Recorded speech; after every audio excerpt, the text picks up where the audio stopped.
to go first. Sure. Well, my name is Jennifer Gartley. I graduated from Furman in 2001. I went to Furman from Wando High School in Mount Pleasant, South Carolina. Um, Furman was my top choice for undergrad. I was really excited about attending Furman. I wasn't completely sure I was going to be a music major when I entered. I had thoughts of doing pre-med, but then I realized that was not the field for me. So I ended up with a music education degree, certified for public schools. But at the end of that education degree, I kind of was like, well, I don't know if I want to commit quite yet to teaching in the public schools. And so I decided to go on and do my master's in flute performance at LSU. And then I finished that and I was like, well, maybe I'll keep going. So then I finished my doctorate from the University of Illinois in Urbana-Champaign. And since then, I have was kind of deciding between moving to Chicago or moving to St. Louis, and ended up moving to St. Louis because I thought it was going to be a little bit easier to break into the music scene here. I knew I wanted my dissertation research to focus on contemporary piccolo literature, which is a little niche, and ended up in St. Louis and started a chamber music ensemble called Chamber Project St. Louis, which is a collective of about 25 musicians. We started it with 4 friends. Basically, when you get into the freelance scene, you're not really given much autonomy over what you get to play. And so we decided we wanted to start playing some music that we wanted to play. And at the same time, I started adjunct teaching at a couple of different universities and ended up at Washington University in St. Louis, where I am full-time director of programming. So I get to do really cool things like I'm hosting a manual acts this weekend and a solo piano recital. And then I teach here at Washington University, and then I also teach down the street at Webster University. So lots of jobs. Busy, busy. And Jen, I don't think you give yourself enough credit that you are the founder of that great artist series at Washington University, really, aren't you? Yeah. Yes. So that's worth mentioning too. Craig, you ready for me? Yes, please. So David Nischwitz graduated in 2004 with Craig in the same year. And I came into Furman as I thought I was going to be a BA in music and history. And pretty quickly I dropped the history and I did a BM for flute performance as well. And I also got to study abroad in France for a semester, which was extremely rare back at the time. Music majors, it was really, really, really hard to study abroad at that time. So I was really lucky that I had the opportunity to do so.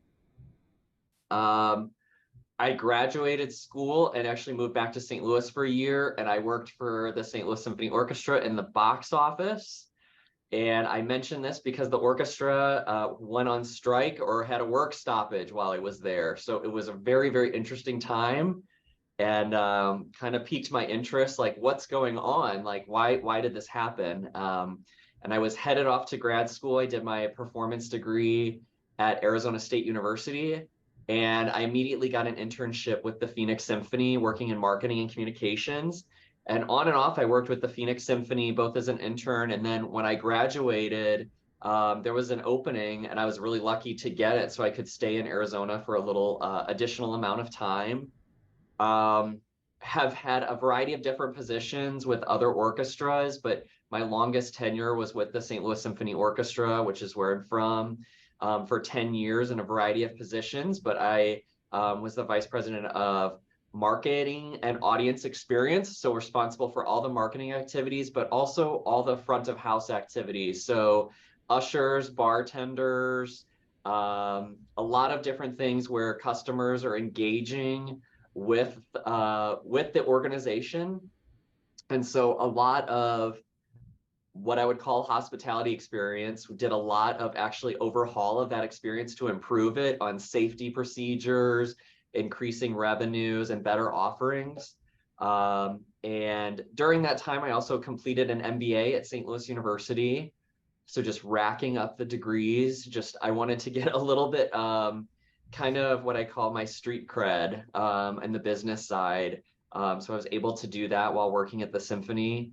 And then pretty much last year or late 2021, started exploring an opportunity where I currently work at Drury Hotels, which is not in the arts, but really I do see it as kind of a bit of a continuity with hospitality. Obviously, this is very direct with hospitality, but Drury Hotels is based in Missouri and has 150 hotels in 26 states. It's completely family owned, and there is one in Greenville off of Woodruff Road, so not too far from campus.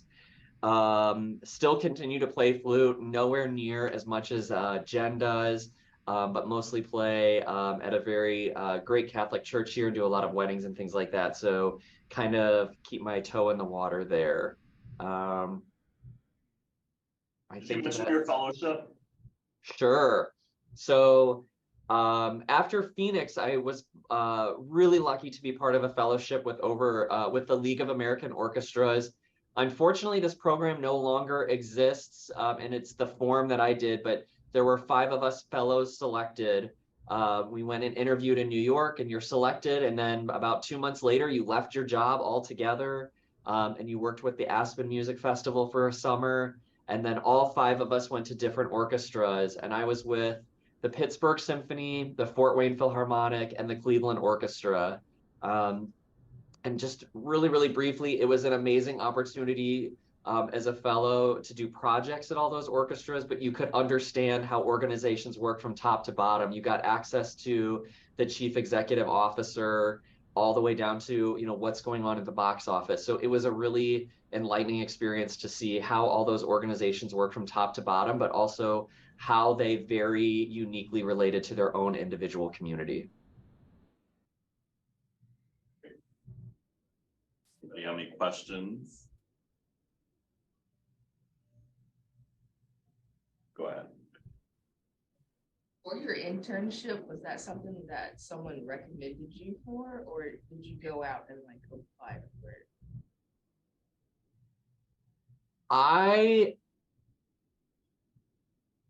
Twofold. I needed to find a job to make some money. So, and I think organizations are getting a lot better about doing internships that at least pay minimum wage or something so that you're earning. But I actually had 2 different internships, one with the Phoenix Symphony that lasted a year, and then I also did a summer internship with the North Carolina Symphony as well.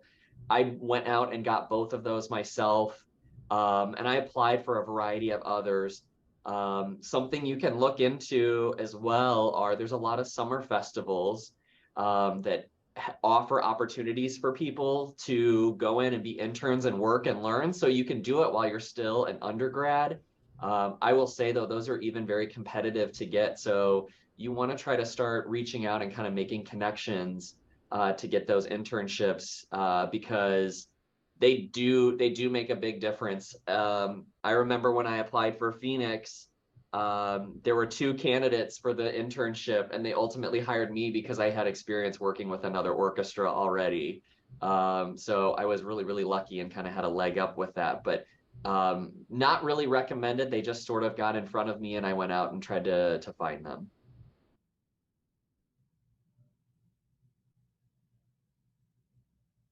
Go for it, Haley. Did either of you do anything in your undergrad career that had to do with marketing and arts administration, or were you solely focused on that performance degree? I worked in the office at the music department, and that was actually really great experience because it definitely I was able to then put some things on my resume that helped me to take that next step in terms of administration. So I wasn't just complete newbie.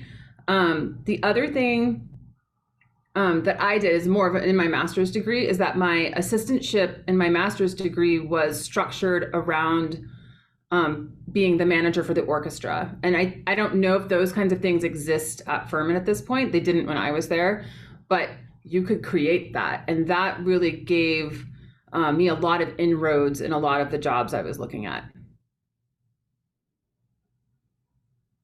Similar to Jen, I know it's different, but I worked in financial aid and enrollment at Furman all 4 years. And that was just something when I was applying for something that, again, having that on the resume that I had done that, and had held that position for 4 years. I say position. I mean, I was just a student worker. I think I made $7 an hour, if that. I think that's probably higher than I thought I made, but it was really, really worthwhile. And again, I did some work during my master's with the Phoenix Symphony and some other organizations and things like that. So just tried to get that professional experience while in school as a combination.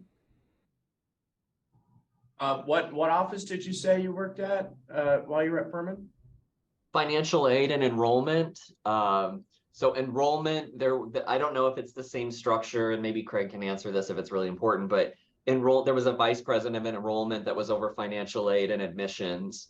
So, and then I also worked in financial aid. So I worked 2 hours a day and I split an hour for each.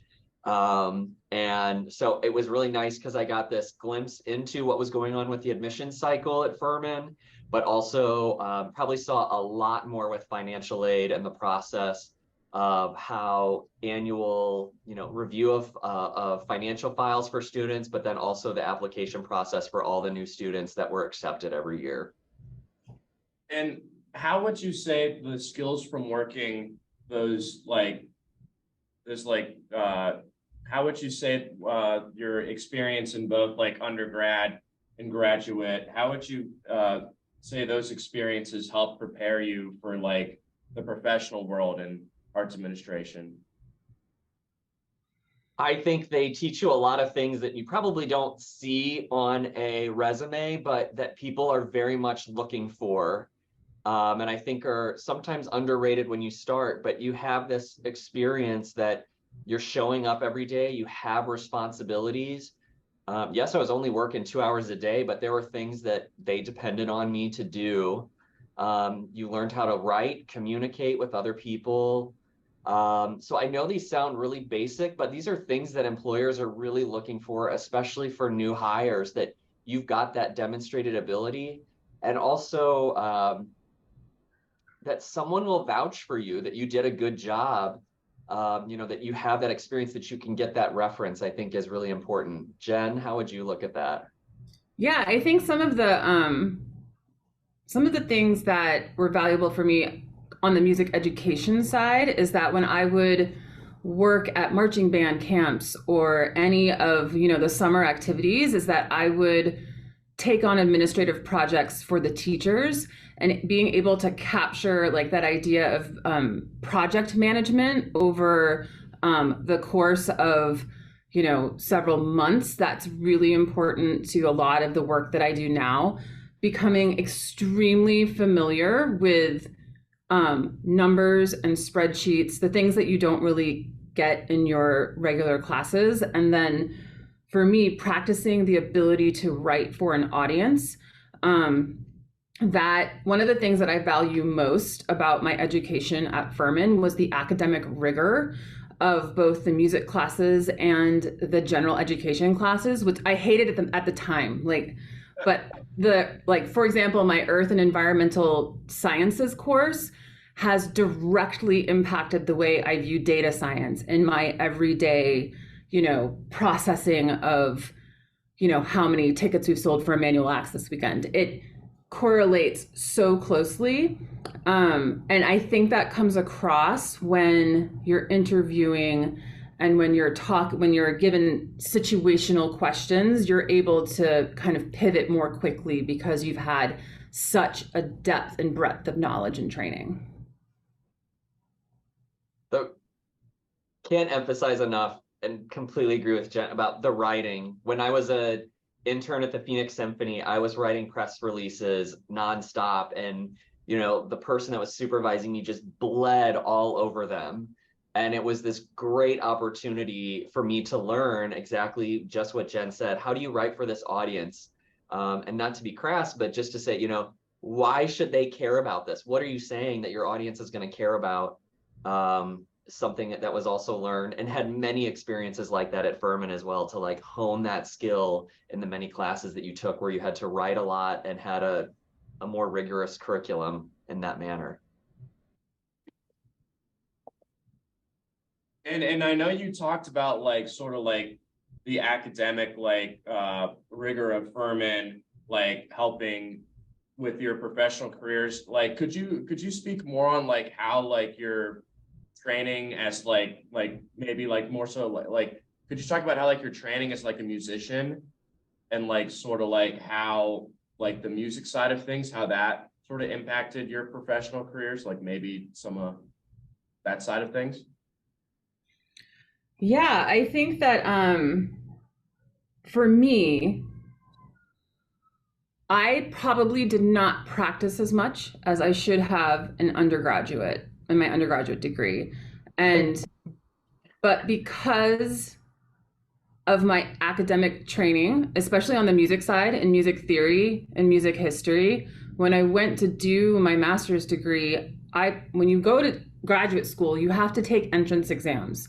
And these entrance exams essentially direct your course loads through your graduate diplomas, right? So you have to pass all of these history and theory exams to then be able to take what you want, or you have to take all of these remedial, ear training and theory and history classes. And when I went to my master's degree, I didn't have to take a single remedial class. And what that did for me is it opened up so much time for me to be able to then hone my practicing and hone my craft, which would have been much more difficult if I was sitting through, 3 classes of remedial music theory.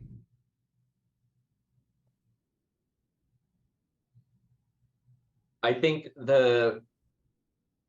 for me on the arts administration side, working in marketing, having an extremely strong understanding of music history and how to talk about it, and how to, it's very different, the way that you talk about it in a history class versus to the general public. And that is continuing to evolve. It's a very, very difficult thing because the general public's understanding of music, whether it's Berlioz or Beethoven, I mean, you have this massive leg up, but how are you going to relate to that? But also relating to my colleagues on staff. As a marketer in the industry, I think I had a knowledge far and above many others that were marketers and could work really well with artistic planners or executives, et cetera. And I think that gave a huge leg up when you go into a performing arts industry. I think the other thing is, and again, I've talked about this with many people, and I don't know if this stat still is true. Obviously, there are a lot of people that prepare for medical school through the sciences, et cetera, but there are music majors that go through and go take pre-med classes and go on. And apparently the acceptance rate is higher for musicians into medical school, at least when I was graduating school a long time ago, than the sciences, because they wanted this different perspective and they wanted the work ethic of musicians. That if you look at your classmates at Furman, we had this crazy thing called 3-2-3 with winter trimester that no one liked. Everybody got crabby in February.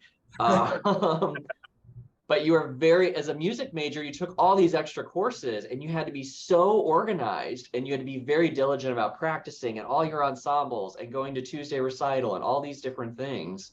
Meanwhile, if you're a history major, you're going to 3 classes a week, So there is something also about the work ethic that does show up. And I think that a lot of musicians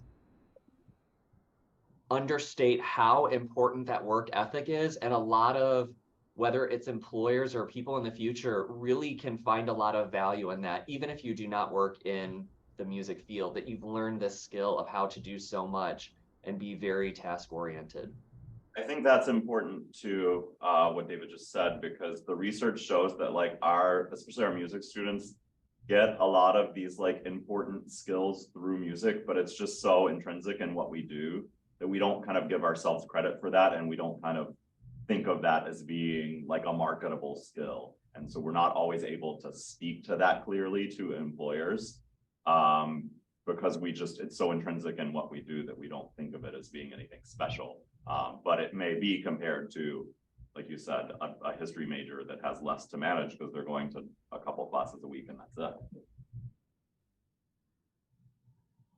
Do you find it difficult to balance, like now that you're in the arts, more of an arts admin position, do you find it difficult to balance your performance side and like still incorporate that into your life?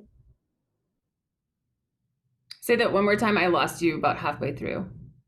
I was just asking if you find it difficult to incorporate like the more performance side into your arts administration focused career.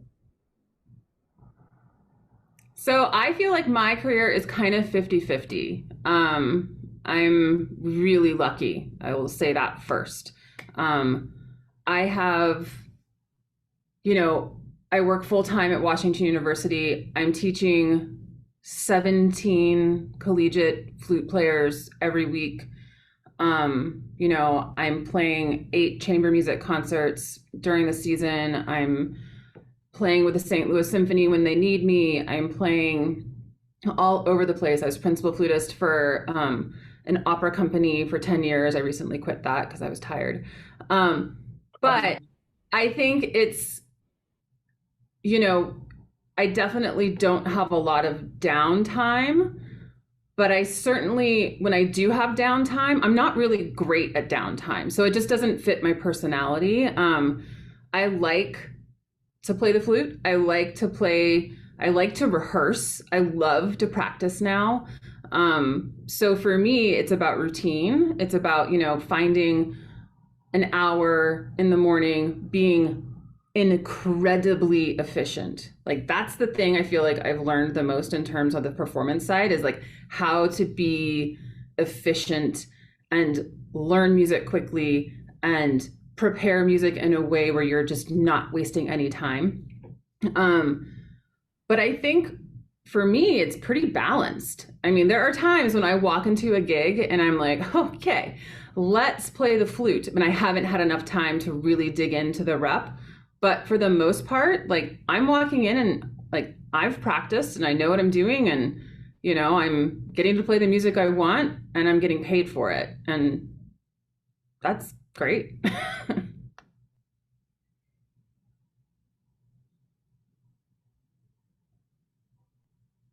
What do you think were some of the challenges of starting your own sort of chamber ensemble?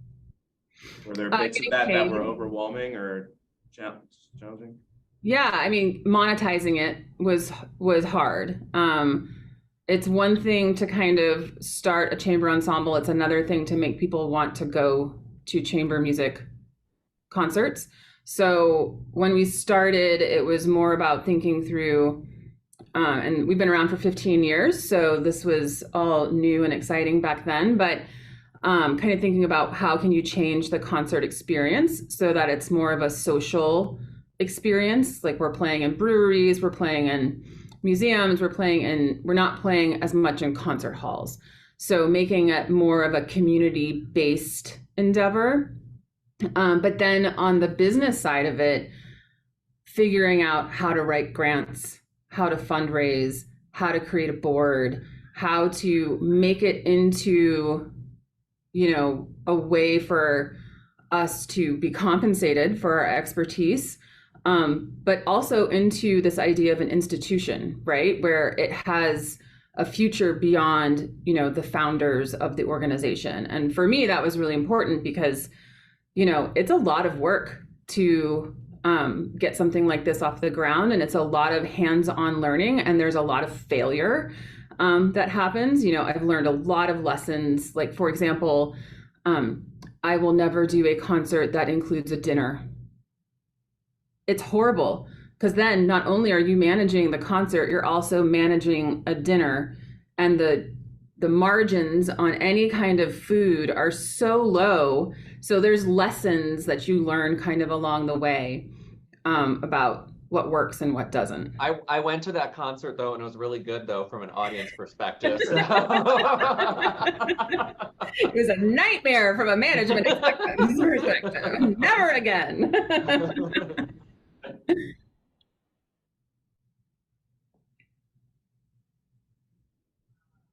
Are there classes you wish you had taken or things you wish you had studied kind of earlier on in your studies and in your career that you think would have benefited you? Go ahead, David.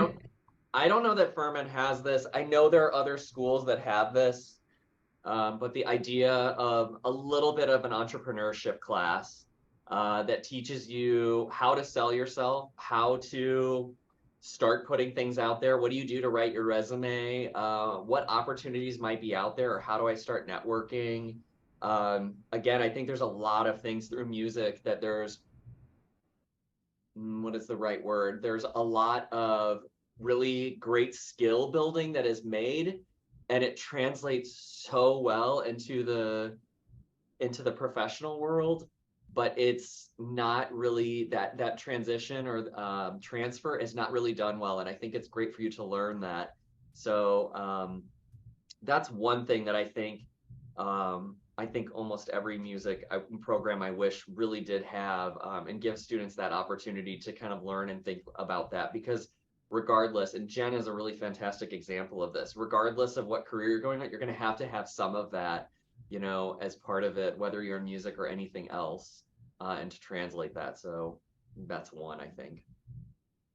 This isn't so much of a class, but one of the things that I wish Furman had was more what I would call like wraparound funding for students, where the university is helping to support opportunities that, you know, maybe aren't compensated, because so many arts organizations are offering, you know, amazing summer programs and internships, but they're not possible for students who maybe aren't coming from high levels of income. So, you know, I always had to work all summer to then be able to pay for Furman.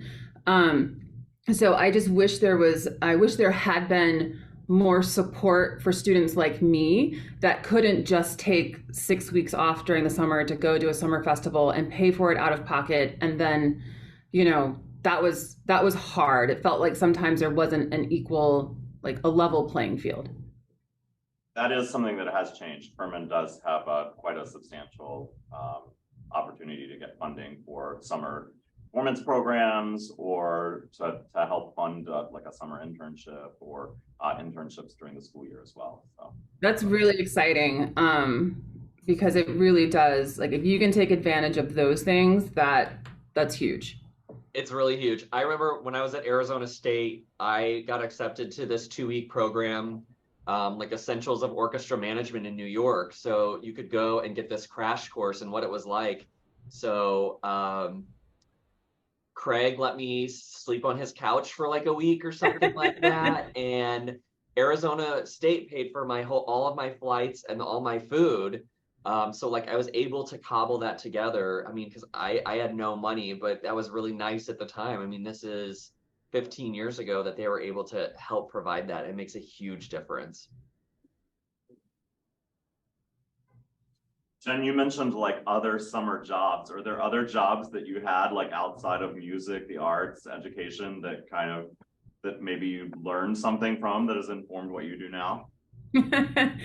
I mean, I worked at the grocery store. I worked as a server at Applebee's.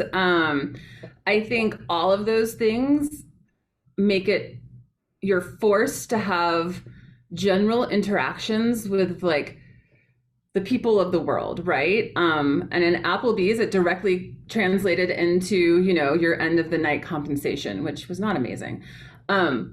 But, you know, it makes it much easier for me now to talk in front of a room full of people and be funny and be myself, instead of getting like nervous and kind of like wrapped up in like what I'm going to say. I think being forced to do that every summer where I had to be on has direct relationships to what I do now. I have to talk in front of a lot of people a lot of time. And, Applebee's helped. Yeah, I've done like substitute teaching since I graduated from Herman and Manhattan School and while I was singing, and I've had a ton of like retail jobs that I hated, but I'm amazed all the time at like how many skills I gained through those jobs that really like benefit what I do now. Yeah, absolutely.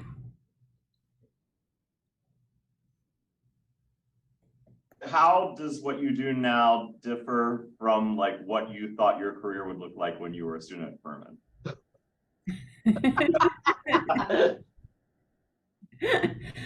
Oh man. You want to go first, David? I was clueless, so I was a flute major. I really didn't know. So I'm not sure that I had a clue. I thought I would probably be some sort of teacher or something like that. And whether that was music or something like that, but that teacher would be there. And I'd say today, or every place is a manager, that I have large teams that usually manage. I'm still teaching to some degree every day, coaching, teaching. So even though that's not my name or my title, I feel like that's a skill that's happening all the time. And I also think the other thing too that I think about a lot, and Jen brings this up, she uses the Applebee's thing, but I also think about how much as a performer, like walking out onto the recital hall or whatever, or getting ready for a big concert, the amount of preparation that went into that happens all the time. So, whether you're giving presentations to higher ups in a company or a board or something like that, you're mentally getting yourself prepared for those things to deliver.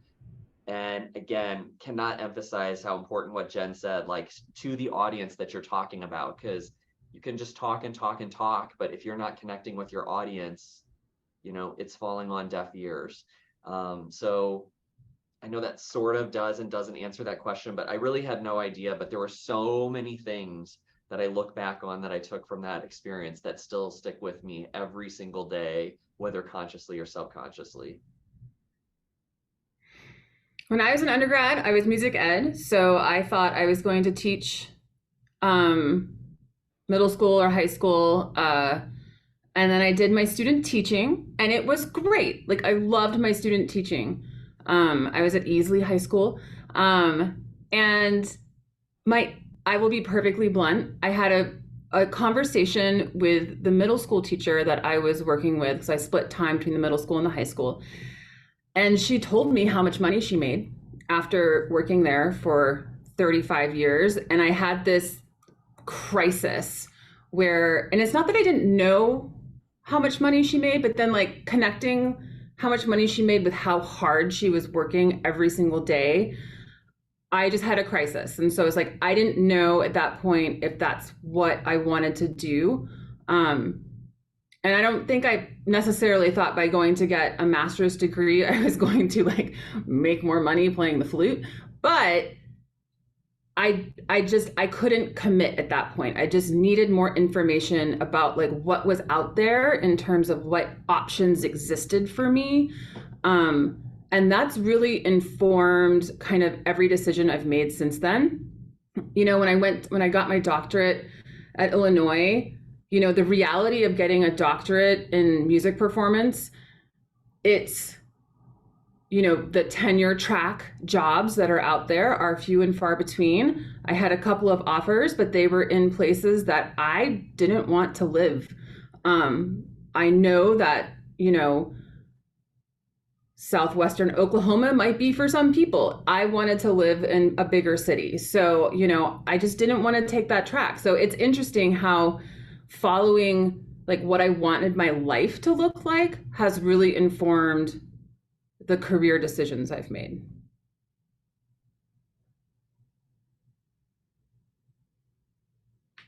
Is it possible you guys could like speak more to like the sort of like entrepreneurial like skills you sort of developed over like the course of your careers and how you've learned to like really like advertise yourself and sell yourself?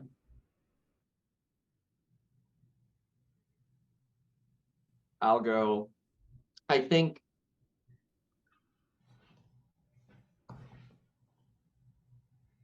it wasn't until much further in my career that I actually took my first marketing class. Everything I learned was on the job, and being really, really voracious about learning, talking to others in the industry, talking to people outside the industry, learning on your own. And that was how I kept advancing, or taking that next step, and also really just kind of keeping myself engaged, because it's just something about me. I'm a curious person, so always really doing that. And then I think also finding things outside of work too, that also feed you, like a big runner. Like Jen talked about the chamber project. I think 2 years after I moved back to St. Louis, they asked me to be on the board, and that was something to help them build up and say, what do we need to do marketing wise for this group? And so kind of helping them, being on the boards for other organizations is a great way to connect and then learn and just kind of keep doing more and more and more. I think Jen is more entrepreneurial from the side of really creating something, but I do think of it as like my career. I've always had to just go out and find different things and constantly keep learning. There was no like, here's the class you're going to take, and this is going to teach you how to do this job. And so I think that's the part that's been really, really entrepreneurial for myself. But I think the other thing is too, I just say, like, going back, the connections you make, for many years I taught, and so I did Flute Society events here in St. Louis. So that was another way to stay in tune, and that way I could have students that would come to me. You've got to be a part of those connections. So it's, learning, being connected to other people, and getting yourself kind of out there. Jen? So I will admit I'm not the best person at self-promotion. I don't know. I just the whole idea of like entrepreneurship, I think it like has like a lot of pluses and minuses. But what I like instead of the word entrepreneurship is that like to become a really great storyteller. So, and like find stories that matter to you that you can really kind of get behind and tell, and do that in a way that's like supported by data capture, for lack of like a less inspiring word. Kind of merging like what is your story? Like what is the story you're telling? And then what's the data that's going to back it up? And so that has been a learned skill over many years. One of the most valuable things I ever did was that I volunteered to be a grant reader for a local granting organization. And doing that gave me such insight into the way that people were telling their stories, and then how they were documenting these stories with budgets, right? So if you ever have the opportunity, or you ever see any organization asking for grant reviewers, run to that opportunity.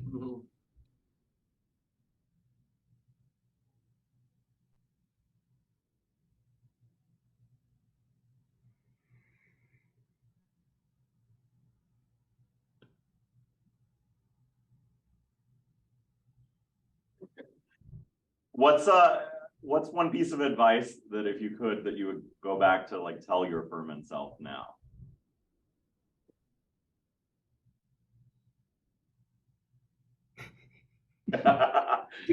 Easy question, right? Start your 401k as soon as possible. It matters.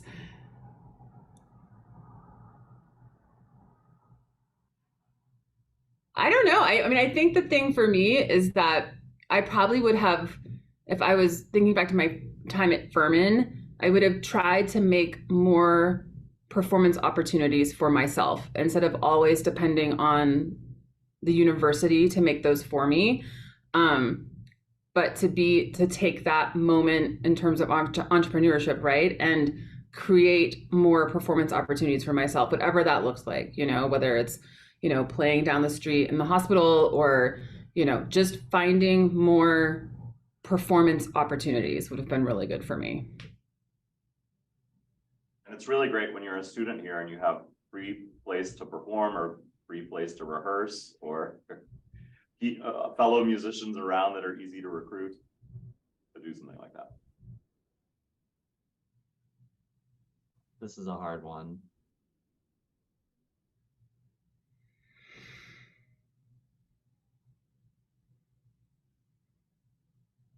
Nothing's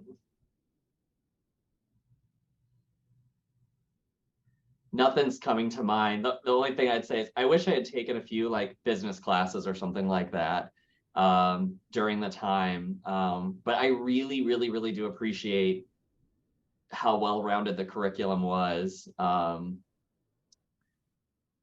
maybe I'm just like avoiding the question and giving a story, but I loved this class that I took senior year, second semester, and it almost made me think about going to law school.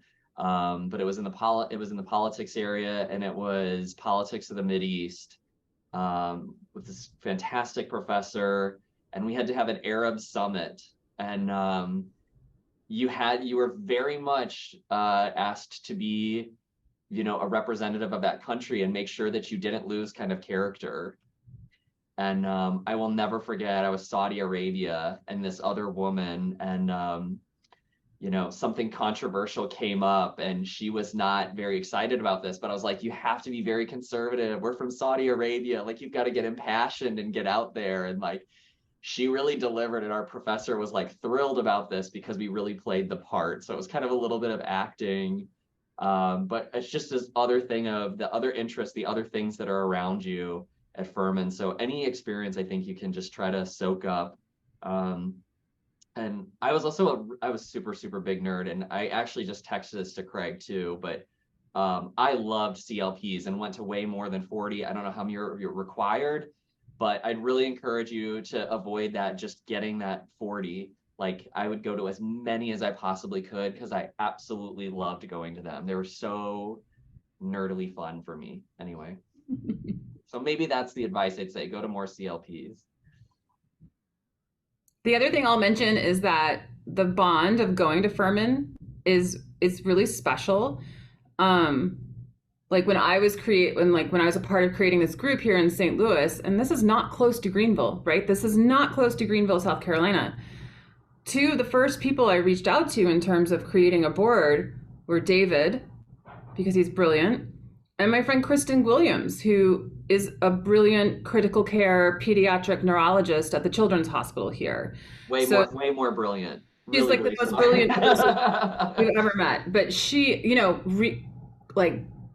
I didn't reach out to people I reached out to people from Furman because I knew, how Furman people are. It's like immediately apparent. Like we hosted this panel last year on trends in opera or something, and one of the panelists was from Furman, and before I even read her bio, I knew she was from Furman. I was like, there's no way this person didn't go to Furman. It's a special experience you guys have there. It's totally true. There's another director here at Drury, again, based in St. Louis, and he went to Furman. He's from Florida. But it's really crazy. I had a high school teacher. I went to a Catholic Jesuit high school here, and then go to a formerly affiliated Southern Baptist University. But I had a teacher in high school that went to Furman. And I've stayed in touch with him, I've gone to lunch with him as an adult beyond school. And so those Furman connections are really, really, really crazy. They hold very, very, very fast. So even if you didn't know these people like really well when you're in school, it's a really great network for you to latch onto. My Furman professors have gone to my concerts in St. Louis. Like, that's really cool. Yep. It doesn't happen other places.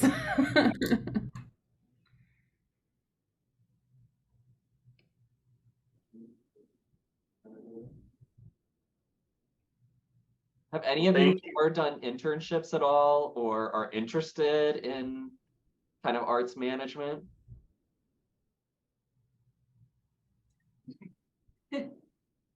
I'm trying to add a major in communication studies as well as music. So kind of trying to find an overlap.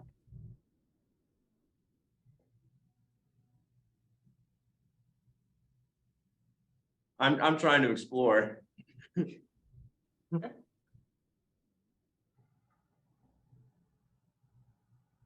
Or it's going around the room. Is that what we're doing? I haven't done anything, but I've been trying to. I applied to a few things for the summer and I got turned down from all of them, but you know, live, laugh, love.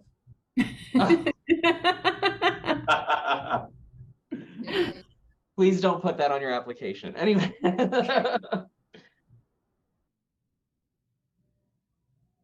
I interned at GCYO. Very cool. Great. Well, thank you, Jennifer and David, for joining us today. We really, really appreciate your time and all the wonderful information you shared with us. And Craig, don't, like, if anybody has any further questions or just wants to connect, like, I don't know, any other way, always happy to help out. So Wonderful. you should check out the internships at Opera Theater St. Louis. Yeah. They're really good. Yeah, if there's tons of festivals, lots in Colorado, and try to go look at them. And again, like Jen said, like, I think a lot of them try to pay and stuff like that, but music festivals, Brevard's up the road, they have tons of summer internships too, which is a great festival to do. But same thing as Jen said, if there's anything or questions I can answer in the future, happy to answer. And two little tiny quick things, start looking at job boards now so that you know kind of like where the end goal is. So if you're looking at job boards, look at like APAP, the Association of Professional Performing Artists or something. That one has a great job board. And then if you can get into the arts consulting group, awesome job board. Both of those, huge.